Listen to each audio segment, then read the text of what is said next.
함께 보실 하나님 말씀은 민수기 29장입니다. 민수기 29장 1절에서 11절까지의 말씀, 구약성경 245페이지 전으로 있습니다.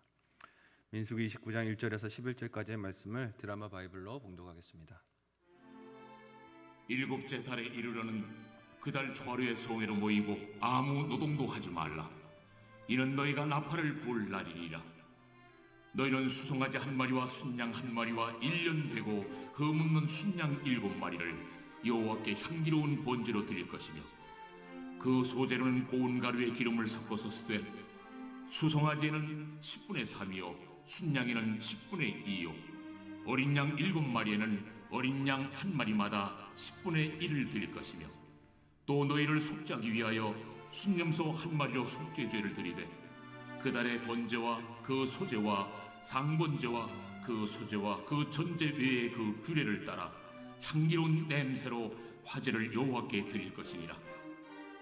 일곱째 달 열흘날에는 너희가 성회로 모일 것이요 너희의 심령을 괴롭게 하며 아무 일도 하지 말 것이니라. 너희는 수송아지 한 마리와 순양 한 마리와 1년 된 순양 7마리를 다 흠없는 것으로 여호와께 향기로운 번제를 드릴 것이며, 그 소재로는 고운 가루에 기름을 섞어서 쓰되 수송아지 한 마리에는 10분의 3이요 순양 한 마리에는 10분의 2요 어린 양 7마리에는 어린 양 한 마리마다 10분의 1을 드릴 것이며, 속죄제와 상번제와 그 소제와 그 전제 외에 순염소 한 마리를 속죄제로 드릴 것이니라. 아멘. 함께 읽은 본문의 말씀을 가지고 거룩함으로의 부르심이란 제목으로 말씀 나누고 기도하도록 하겠습니다. 새벽 예배에 나오기 위해서 잠들기 전에 항상 점검하는 게 있습니다. 뭘까요? 핸드폰 알람을 확인을 합니다. 잘 켜놨나, 내일 제 시간에 울릴 것인가를 확인을 하고 잠드는 버릇이 있습니다. 왜냐하면 올해 중반쯤에 한번 새벽 예배를 펑크 낼 뻔한 적이 있었습니다.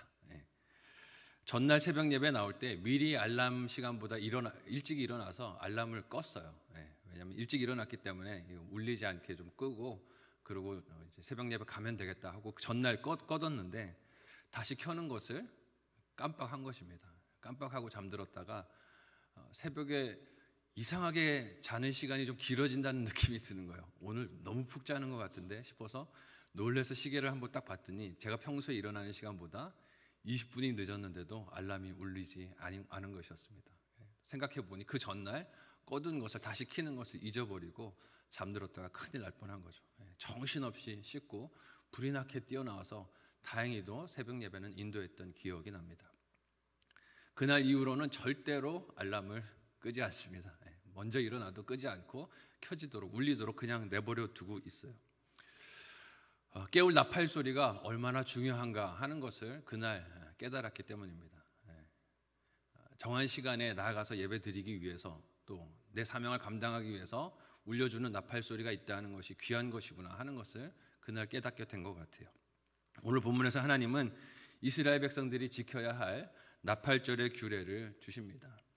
이 시기는 우리 달력 기준으로 약 9월에서 10월에 해당하는 시기로 이스라엘의 중요한 절기가 3개나 뭉쳐서 이어서 나오는 명절 기간입니다. 이 기간을 시작하는 날에 나팔을 불어서 이 기간이 시작됨을 알리라고 하십니다. 그래서 첫날이 나팔절로 불리고, 열흘째 되는 날에는 속죄일로 불리고, 15째 날은 초막절을 지키게 됩니다. 이 날들과 기간은 이스라엘 백성들이 가나안 땅에 들어가 지켜야 할 시간, 명절들에 대한 명령들을 기억하면서 하나님이 순종하게 하신 말씀들이에요. 한 절기씩 살펴보면서 그 내용과 뜻, 그리고 은혜를 생각하고 또 우리의 삶에 적용해 보기를 원하는데요. 먼저 오늘 본문 1절에서 6절에 등장하는 나팔절의 규례를 먼저 살펴보도록 하겠습니다. 함께 1절에서 6절까지 본문을 한 목소리로 읽어보겠습니다. 같이 읽습니다. 시작. 일곱째 달에 이르러는 그 달 초하루에 성회로 모이고 아무 노동도 하지 말라. 이는 너희가 나팔을 불 날이니라.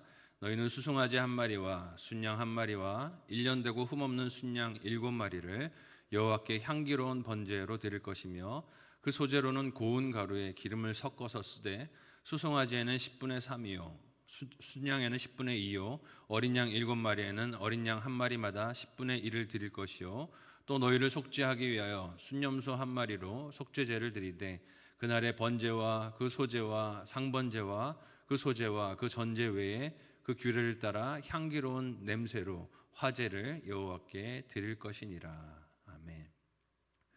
6월절이 있는 니산월을 첫째 달로 출발하는 유대인들의 달력은 일곱째 달에 이를 때 나팔을 불어 알리는 나팔절의 규례를 지키도록 하나님이 명령하십니다. 이 일곱째 달은 계절상 가을에 해당하며 6월까지 진행되었던 미래 추수도 다 마감되는 시기를 의미합니다. 과거나 지금이나 마찬가지겠지만 사람이 죄의 유혹에 빠지기 쉬운 때가 언제입니까? 소출이 풍성할 때예요. 시간은 여유가 있을 때입니다.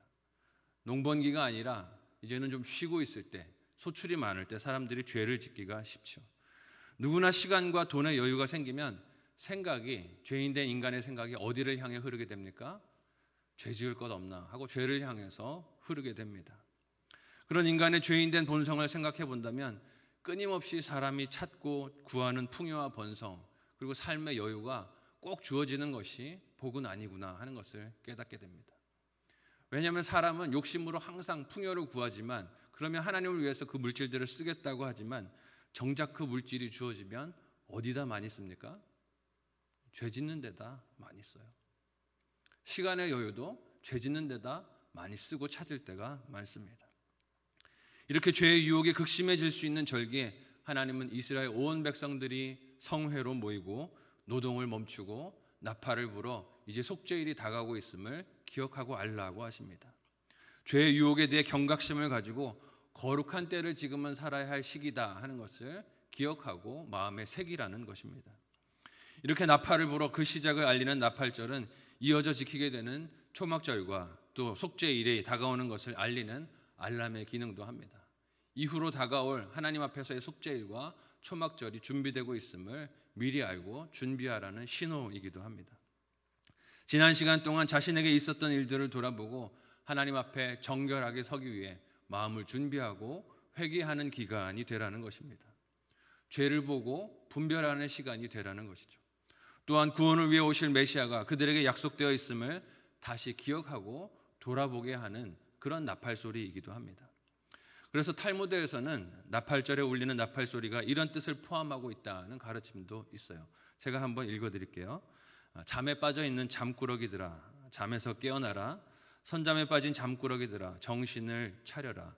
너희의 행위를 점검하며 하나님께 돌이켜 회개하라. 남기지 못할 세상 이익을 헛되이 구하며 세월을 허송하는 자여, 일상의 사사로운 일에 빠져 영원한 진리를 바라보지 못하는 자여, 너의 창조주를 기억하라. 너 자신을 자세히 살펴보라. 너의 삶과 행사를 높이고 너의 악한 행위와 비천한 계획을 포기하라. 정신을 차리라는 것입니다. 잠들어 있지 말고 깨어서 속죄일이 다가오고 있고 우리가 거룩한 백성으로 하나님 앞에 서야 하는 때가 곧 오고 있다는 것을 기억하라는 의미가 나팔 소리인 것을 말합니다. 경고와 알람의 기능을 한다는 것이죠. 이렇게 나팔초를 통해 다가오고 있는 절기에 대한 주의와 분별을 예고한 이후에 열흘째 지키게 되는 날이 속죄일이라고 하십니다. 함께 오늘 본문 7절에서 11절까지의 말씀을 한 목소리로 읽어보겠습니다. 같이 읽습니다. 시작. 일곱째 달 열흘날에는 너희가 성회로 모일 것이요 너희 심령을 괴롭게 하며 아무 일도 하지 말 것이니라. 너희는 수송아지 한 마리와 순양 한 마리와 1년 된 순양 7마리를 다 흠 없는 것으로 여호와께 향기로운 번제를 드릴 것이며 그 소재로는 고운 가루에 기름을 섞어서 쓰되 수송아지 한 마리에는 10분의 3이요 순양 한 마리에는 10분의 2요 어린 양 7마리에는 어린 양 한 마리마다 10분의 1을 드릴 것이며 속죄제와 상번제와 그 소제와 그 전제 외에 순념소 한 마리를 속죄제로 드릴 것이니라. 아멘. 나팔절 이후에 열흘째 되는 날에는 이스라엘 백성들이 성회로 또 모이고 아무 노동도 하지 않는 다른 절기들과 동일한 규례를 하나님이 주십니다. 하지만 다른 차이가 있다면 그날은 그들의 심령을 어떻게 해야 되는 날입니까? 괴롭게 해야 되는 날이다라고 말씀하세요. 이 심령을 괴롭게 하라는 말씀이 무슨 뜻일까요? 속죄일에 대해 다루는 다른 본문인 레위기에서는 심령을 괴롭게 하는 일에 대해서 자세한 설명은 없고 단지 이 일을 하지 않으면 너희가 이스라엘 백성 중에서 끊어질 것이다 라고 경고만 합니다. 레위기 23장 27절에서 29절에 그 내용이 나오는데 우리 같이 한 목소리로 읽어보겠습니다. 같이 읽습니다. 시작. 일곱째 달 열흘날은 속죄일이니 너희는 성회를 열고 스스로 괴롭게 하며 여호와께 화제를 드리고 이날에는 어떤 일도 하지 말 것은 너희를 위하여 너희 하나님 여호와 앞에 속죄할 속죄일이 됨이니라. 이날에 스스로 괴롭게 하지 아니하는 자는 그 백성 중에서 끊어질 것이라. 아멘. 괴롭게 하라는 말이 나오니까 이걸 자칫 오해하면 스스로를 찌르거나 고행을 해야 하는 것으로 여길 수도 있을 것입니다. 하지만 이는 물리적으로나 신체적으로 자신의 몸을 괴롭게 하거나 학대를 하고 상처를 내라는 뜻이 아닙니다. 이런 일들은 사실 이방신들, 우상들을 섬기는 자들이 하는 일들이었고 우상을 섬기는 선지자들이 하는 일들이었어요. 그런 일들을 했던 자들을 성경 속에 떠올리면 엘리야와 대적했던 바알의 선지자들을 기억하실 것입니다. 자기 소원을 이루기 위해서라면 자기 몸을 학대하는 일도 서슴지 않고 했던 것이 우상 숭배의 모습들이었어요. 그러나 하나님은 인간이 자기 소원을 이루기 위해서 몸에 상처를 내거나 피를 흘리는 그런 괴롭힘을 요구하지 않으세요. 인격적이신 하나님이시기 때문에 그렇습니다. 일반적으로 성경에서 자기 심령을 괴롭게 하는 요구는 금식으로 이해되어 왔습니다. 하나님 앞에 음식을 끊고 기도로 간구하며 자신을 정결케 하나님께 드리는 것을 뜻합니다. 이를 잘 보여주는 예가 다윗의 시편에 등장해요. 우리 시편 35편 13절의 말씀을 같이 한 목소리로 읽어보도록 하겠습니다. 같이 읽습니다. 시작. 나는 그들이 병들었을 때에 굵은 베옷을 입으며 금식하여 내 영혼을 괴롭게 하였더니 내 기도가 내 품으로 돌아왔도다. 아멘. 이 금식은 무엇을 위해서 하는 것입니까? 기도를 위해서 하는 거예요. 기도하기 위해서. 내가 음식 먹는 시간까지도 하나님께 기도하고 간구하고 하나님 앞에 엎드리기 위하여 드립니다 하는 의미로 금식을 하는 것입니다. 먹는 시간까지도 하나님 앞에 모두 드리며 기도에 내 마음과 삶을 집중하는 것입니다. 다른 이스라엘의 절기들은 모두 먹는 일을 필수적으로 하나님이 요구하셨는데 속죄일에는 금식과 근신이 요구됩니다. 다른 명절에는 하나님이 먹으라고 말씀하셨는데 이 속죄일에는 금식을 하며 하나님 앞에 나오라고 말씀하세요.